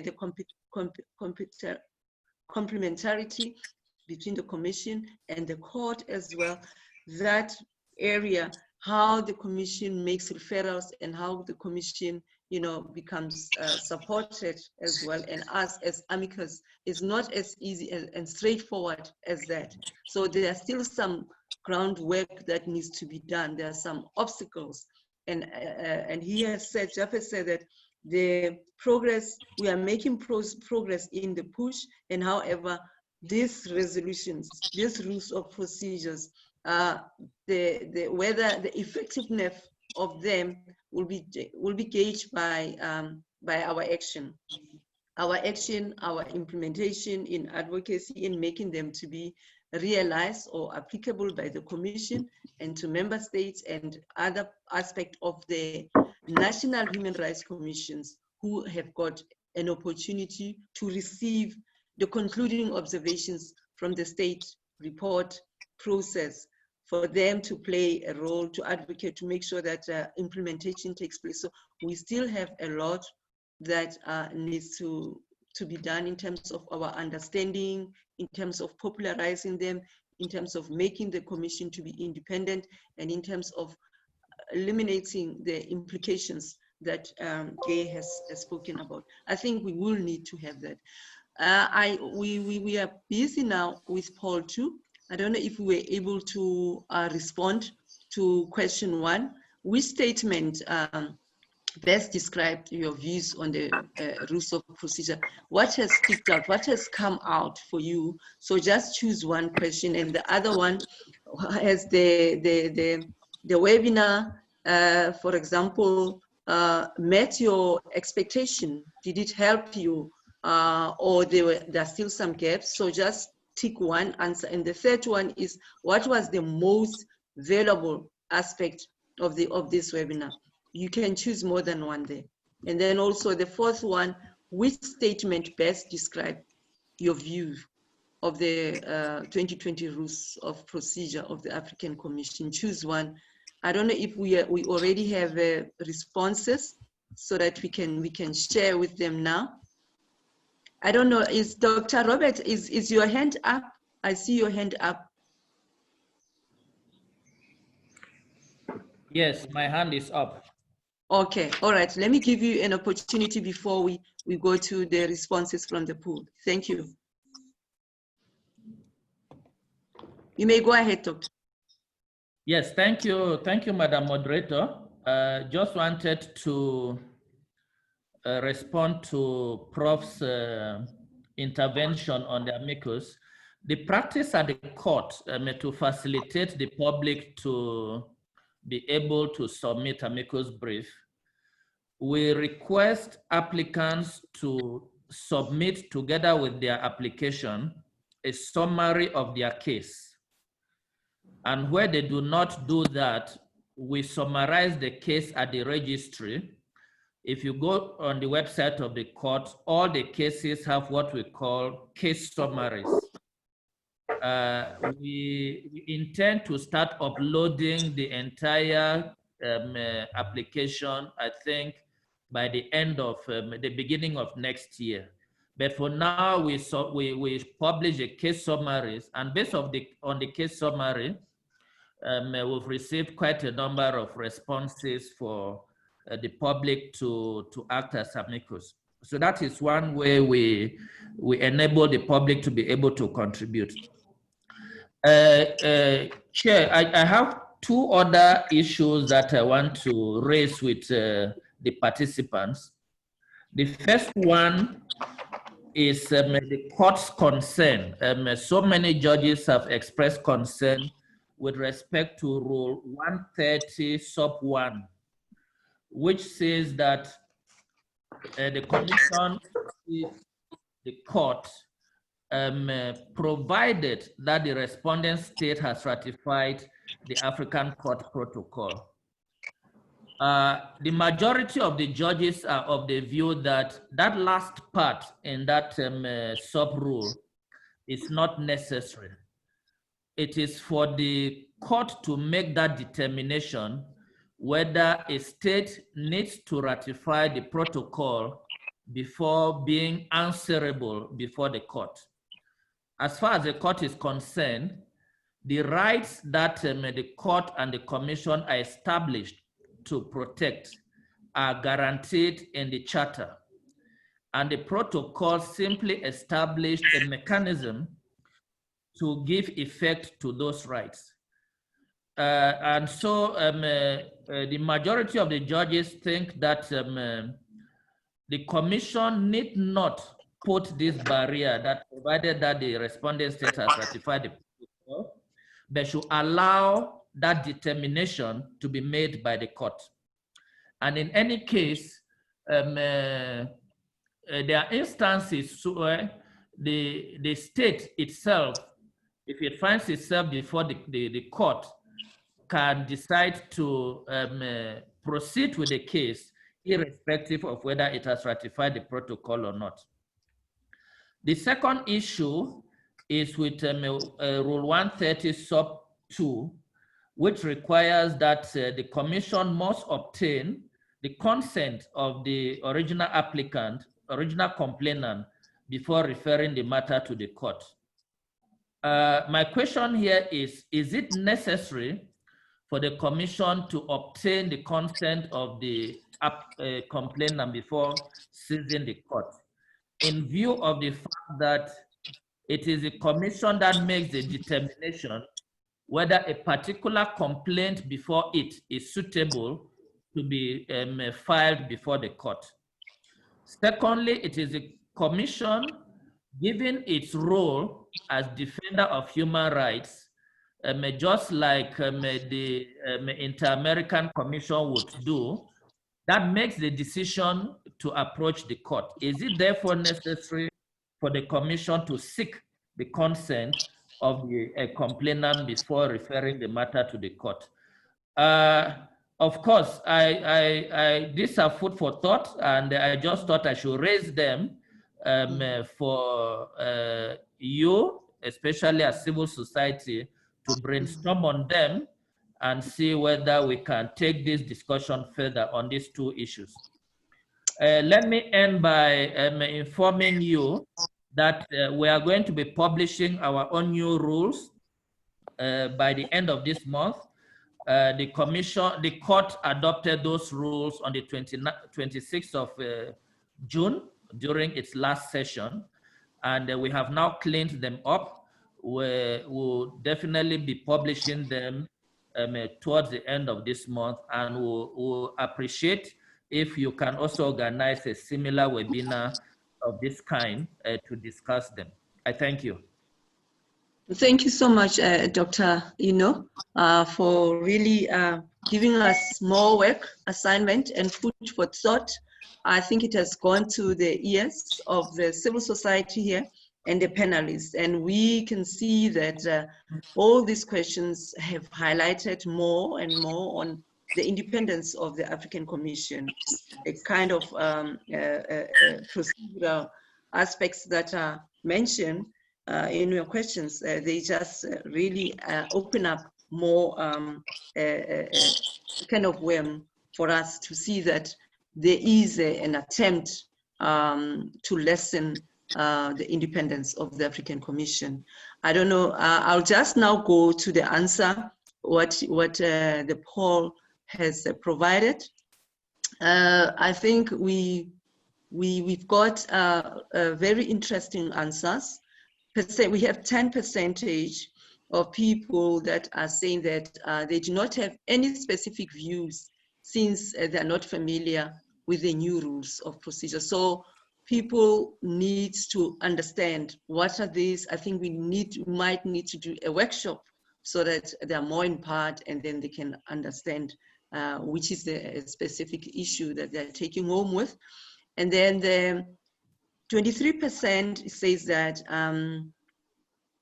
the 2020 rules mostly represent a significant improvement on the 2010. So we have 23% that thinks that there is significant improvement, and we have 4% that says that the rules present a significant step backwards as compared to the 2010. So 10% of us believe that there's a drop, we have regressed than moving forward. And then 42%, they have mixed views, since the 2020 rules partly improves and partly represent steps backwards as compared to the 2010 rules. And then 21% says that they're excited about the possibilities presented by the 2020. So there are some possibilities that are there because we have new things like the Amicus, how it's going to function and how the Commission is going to play this remarkable role, although there are so many questions and many people will be beginning to learn or utilizing the Amicus as well process to access the court. And then also we will go to question 2, which is how, if this met your expectations. 15% of people said it exceeded the expectations, and 58% it met the expectations. So that was really, really good in terms of this number of people. And then 27% it partly met the expectation. They require further information on the topic discussed. So as I've mentioned, that this really needs more workshop or education for everyone to understand. And then there's 0%, it did not. So we don't have anyone who's going back with nothing. So that's good on this one. And then the third one is, what was the most valuable aspect of this webinar?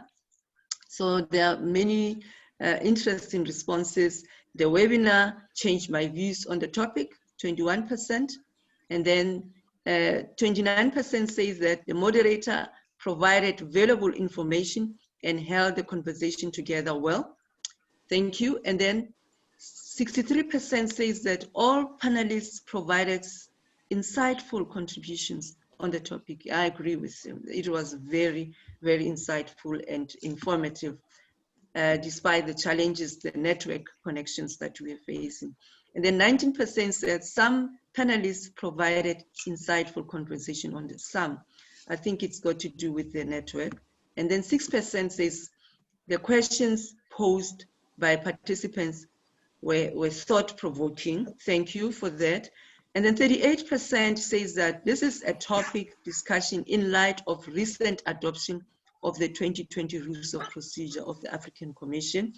And then we go to the fourth one. Which statements best describe your views on these rules? 8% says Colette, that, yes? Just I think we wrongly repeated that question. So we can this one. Let's disregard yes. It's just a repetition. I must disregard number 4. Yeah, we can leave it out. Sorry to. We can leave it out. Thank you so much, Prof. So now we've got everything under up to point 3. And that brings us to the end of these available process we had. We've learned so much about that there's existence of rules of procedure of the African Commission that are 2020, and the contributions come from the civil society. There's some aspects that have been adopted and new things that have been added, and we also have gray areas that needs to be tested, that the Commission, we don't know if the Commission can be proactive, can be able to exercise its independence. So we have a lot that we still need to learn and to do under this, this topic. Workshop, we are happy to hear that the African Court will be publishing their own rules of procedure, and they've also mentioned that there's case summaries on their website, and then also they will appreciate a similar webinar like this to be held closer to that time. So I think that will be great. We might even think of having a day or half a day workshop before people come into the webinar, where we'll be talking about the rules of procedure and people not understanding and not being able to contribute or to participate. I think that brings us to the end of the webinar on my singular. I want to appreciate and express my thanks to Professor Frans, the Center for Human Rights, and also Amnesty International, the partner here, and the ISLA, and then also the Institute in the Gambia, and thank the presenters, Dr. Japeth, and to you, Mr. Gaye, Sibongile. We had challenges, but however, we were able to hear your presentation, and you, Prof. And I want to thank all participants for attending the questions that came from the floor, and really for contributing to the webinar, to the poll of questions that we raised. It helped us to know where the situation is and how to improve in the next webinar. With that, are we allowed to make? Are we allowed to make closing remarks? Yes. If there's people, presenters that have got questions or closing remarks, that's fine. We can take that. I think time allows us. Okay. Can I start, if that's okay with the audience? Yeah, we still have people around. Yeah, the number is okay. The number is busy going down. Yeah, make use of Thank the opportunity. You. No, I am very positive, optimistic always. So I wanted to start with the good things. I'm happy the new rules have now provided for investigations, but my question with respect to investigations is, does it always have to be investigations with respect to communications that are before the African Commission?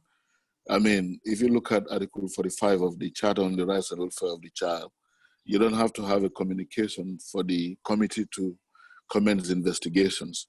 So do we say the promotional mandate of the African Commission is wide enough to investigate, to include investigations? Or do we say we have, when we say investigations for the Commission, it only has to be restricted to communications? So I would say, of course, it's important that investigations are carried out, but how far can we go? What kind of investigations are we talking about? CSOs is important. We take a look at that.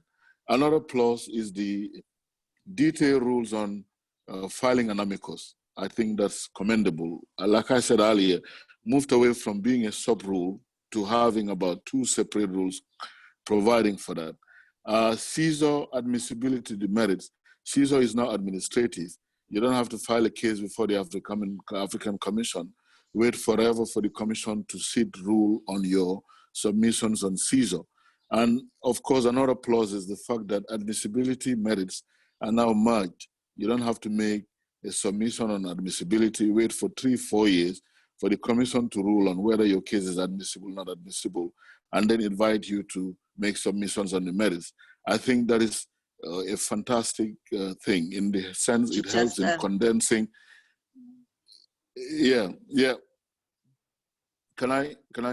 Yeah. Reparations, I think, is good. The role of NHRIs is good. The reports on implementation during sessions is good. But I have issues with respect to standing. As in, we know the commission is always noted for having very liberal rules on standing. As in, do you have to get the consent of whoever you're representing? That is something we need to look at as CSOs. And the fact that to file an amicus, you need permission from the commission, we also need to take a look at that.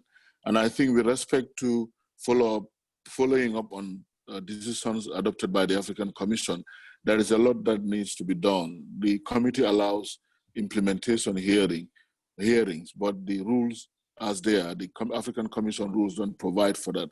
Those are things I wanted us to have in mind as we engage the African Commission going forward. Thank you, Chair. Thank you very much. Dr. Japeth? No, thanks. I have no comment. Okay, thank you very much. Professor, do you have anything to add? No, just to say thank you. To reiterate what I think Sibongile said, we didn't quite get to the independence issue, but certainly we, together as partners, were also involved in the Coalition for an Independence African Commission. We promise all the people who have been keeping us company until now that we certainly would in the future do another webinar. There's so many issues still to unpack, and one of them would relate to that, and certainly we will live up to the promise of doing so. Thank you, and we look forward to seeing you another time. Thank you. Thank you very much. God bless. Go well. The webinar is closed.